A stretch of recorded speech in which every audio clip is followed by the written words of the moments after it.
Bismillahirrahmanirrahim. Zoti i Madhreshëm në Kur'an na ka përmendur syfyrin si njërin nga begatitë e mëdha me të cilat Allahu lartësuar ka nderuar umetin e Muhamedit sallallahu alaihi wasallam. Zoti i Madhreshëm Kur'an surën e 2 surën Al-Baqara na thotë kështu: "Wakulu washrabu hatta yatabayyana lakum al-khayt al-abyad min al-khayt al-aswad min al-fajr." Hani dhe pini derisa dallohet pari i bardh nga pari i zi. Pastaj dërgumi i Zotit Muhamedi alayhis salam na nxit që me u ngrit në syfër. Pse me u ngrit? Thot ngrituni në syfër fa inna fi as-suhur baraka. Ngrituni në syfër sepse në syfër ka bereqet, ka begati. Çfarë begatish? A ka me marr njeriu në syfër vlerat mëdha monetare? Are apo argjend? Jo. A ka me marr në syfër euro apo dollar? Jo. Çka merr? Thot i dërgumi i Allahut në syfër Zoti i Madhreshëm dërgon begati, mëshirë dhe bekime për ata që janë ngrit në syfër. Pastaj me lajket e Allahut lutën për ata të cilët janë ngrit me hangër syfër. Thot pejgamberi sallallahu alaihi wasallam, mos e lëni syfyrin qoftë një gotë ujë apo edhe një hurme.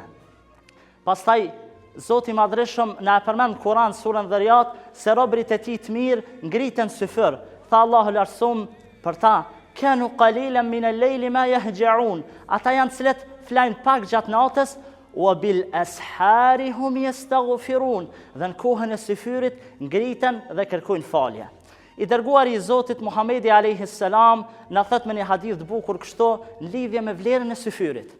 Thot pejgamberi alayhis salam, kur mbetet pjesa e fundit e natës, në e treta e natës, koha e syfyrit, tha pejgamberi alayhis salam, Allahu i lartësuar thret duke thënë: "A ka ndokush që më lutet, t'ja pranoj lutjen e tij. A ka ndokush që kërkon falje, t'ja pranoj kërkim faljen e tij. A ka ndokush që ka ndonjë kërkesë, ndonjë dëshirë, t'ja realizoj kërkesën dhe dëshirën e tij." Kur?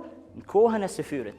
Tash dikush i cili ndoshta natën e kaluar nuk është ngrit në syfyr, kur e dëgjon këtë hadith, ndihet i prekur në shpirt, thot mbas ka ikë një shpërblim i madh. I themi atij, "Jo, mos u dëshpëro, mos u pikëlla, por përkundrazi përgëzoho se kjo mundësi e art vazhdon edhe nesër, edhe pas nesër, deri në fund të Ramazanit." Pra deri në fund të Ramazanit, sa herë që ngritesh në syfër, Allahu lartësuam ta pranon pendimin, ta pranon istighfarin, ta pranon lutjen, ta pranon dëshirën dhe kërkesën tënde në kohën e begatshme syfyrit. Andaj ki kujdes dhe mos se humb këtë begati të madhe. Po ashtu pejgamberi alayhis salam po na thot në një hadith, edhe popuj tjerë janë ngrit me agjeru, kanë agjeru, mirë po thot dallimi i agjerimit tyre dhe dallimi i agjerimit tonë me ta është pikërisht syfyri.